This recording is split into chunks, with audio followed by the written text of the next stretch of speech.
Sure. And I think the comparison to surrounding districts is natural.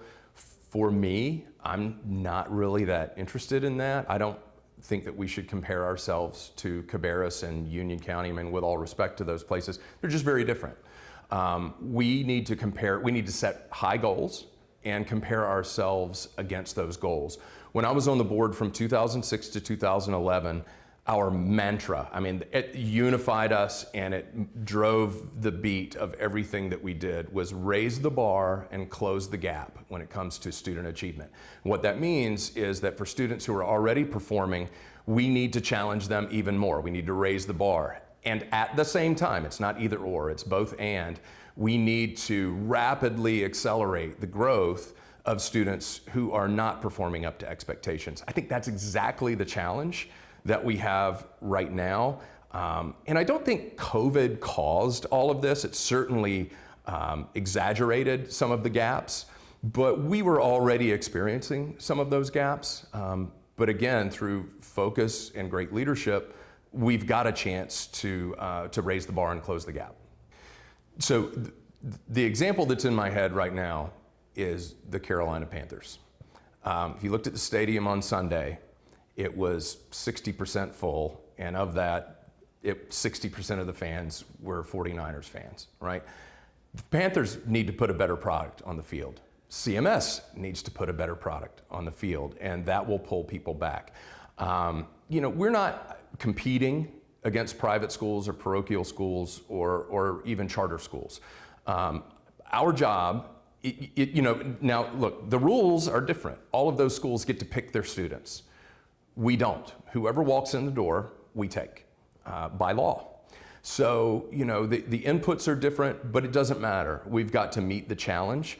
And again, I think we've got to focus on keeping the main thing the main thing. If I have a major criticism of the board in recent years, it's been that they've been a little all over the place. When you have 13 priorities, you have no priorities. So focus and then great leadership. Creating a culture where teachers feel like we have their backs is going to be the answer. So it's a big theme in my campaign. I write about it on my website. I talk about leadership and culture all of the time because they go hand in hand. Look, CMS has lots and lots of stuff, right? We've got initiatives and programs and partnerships. Culture, though, I look at culture as, it's the environment that we create through our actions, where we're emphasizing values that, the behaviors and attitudes that we value to achieve the results that we want. As a former teacher, I can tell you when I had a great principal, I felt empowered to go for it, to try new things, to take some risks, to step outside some lines every now and then, because I knew if I messed up, my principal had my back. Now, it didn't mean there were no consequences, right? I got corrected. But when I had a weak principal who, hid in her office, I was kind of out on an island. I was on my own, and I was more teaching right by the curriculum and not stepping outside the lines. So, a lot of culture is based on strong leadership, clear communication, and setting goals that get us all on the same page. Well, so I think, I work on this professionally. Right? I'm even working with a school district on this right now. But, before, we can recruit and recruit and recruit. But if our retention is a sieve, it's not gonna matter. So we've got to shore up what we have. We've got to focus on schoolhouse culture.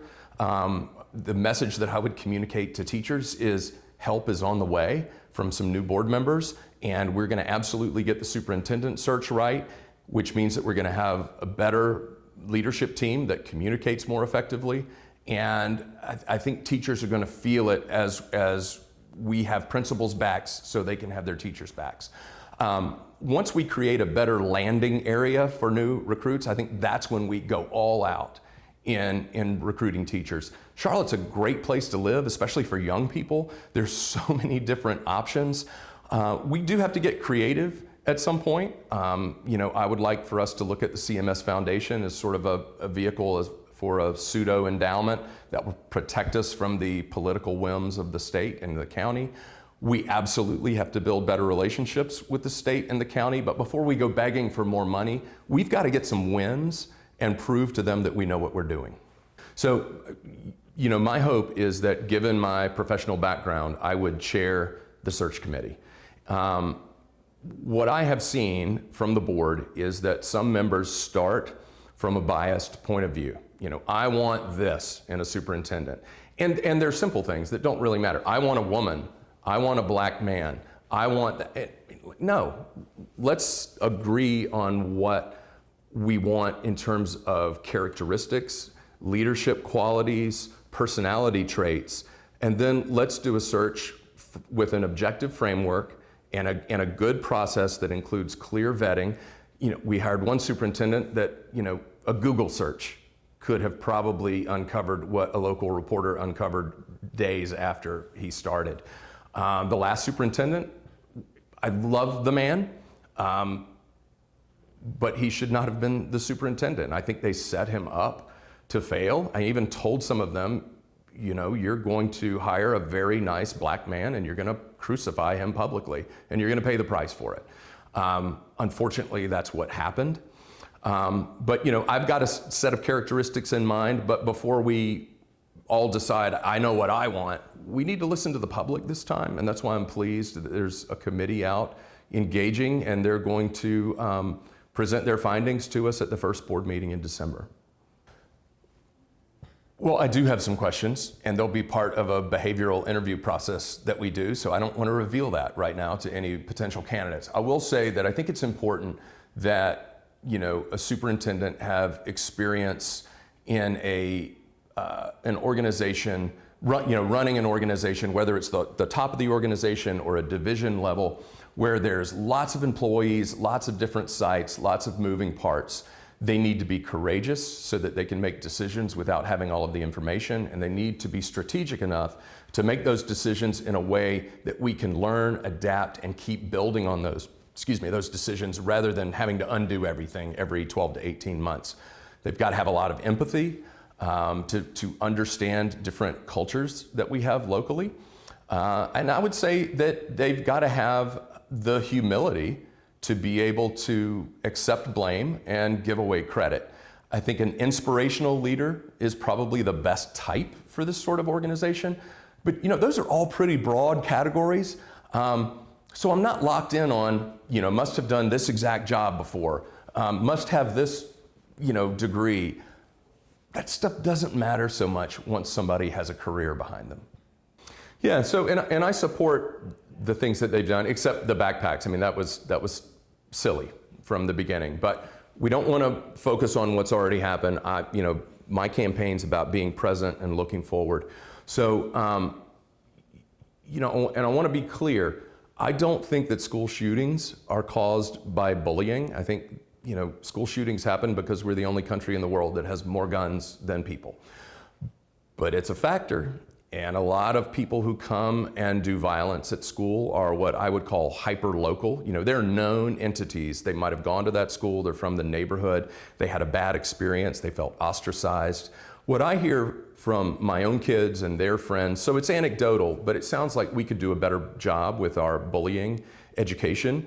A lot of people are bashing social emotional learning, which, I don't get it. It's not like we're not going to teach math because we want to talk about how to respect each other and how to be empathetic and open in our relationships. But we're coming out of a pandemic where we've all been pretty isolated. I think we've got to make sure that we know how to deal with each other. I find myself sometimes in situations, a business meeting where 5 minutes in, I go, oh yeah, I'm supposed to give you a card. We've forgotten these little skills, right? So, I think we need to do those things, but a lot of it comes down to having really strong principals who create healthy cultures on their campuses. Cultures where people feel included, where they want to be there, where they feel like they're part of and welcome in that environment. I think that's essential. And I think we're doing that so far this year, which is one of the reasons that schools have been safe so far. Yeah, and again, there's no magic wand, unfortunately. If there were, we would all be waving it. I think it comes back to culture. The way that our young people deal with each other is a reflection of the way that adults deal with each other. And what they see on TV and in politics are adults screaming at each other and finding, fault with each other and finding ways that they disagree. It's a name drop, and I apologize, but it's so relevant to this. Maya Angelou was one of my grad school professors, and she used to always say, it was one of her mantras, right? We are more alike than we are unalike. First day in her class, all we did was learn everybody's name so that we could have some semblance of relationship. Our society has gotten so transactional. Schools are a place that should be intellectual and emotional incubators where students feel safe, where they feel welcome, where they feel like they can build relationships, and we've got to focus on that. It doesn't mean that we have to, sit around holding hands singing songs, but we do have to create, it's not just about physical safety. A lot of times it's about, for example, a classroom setting where a kid can ask a question and not feel like people are going to jump all over him. It's about basic kindness and empathy, and that's a process.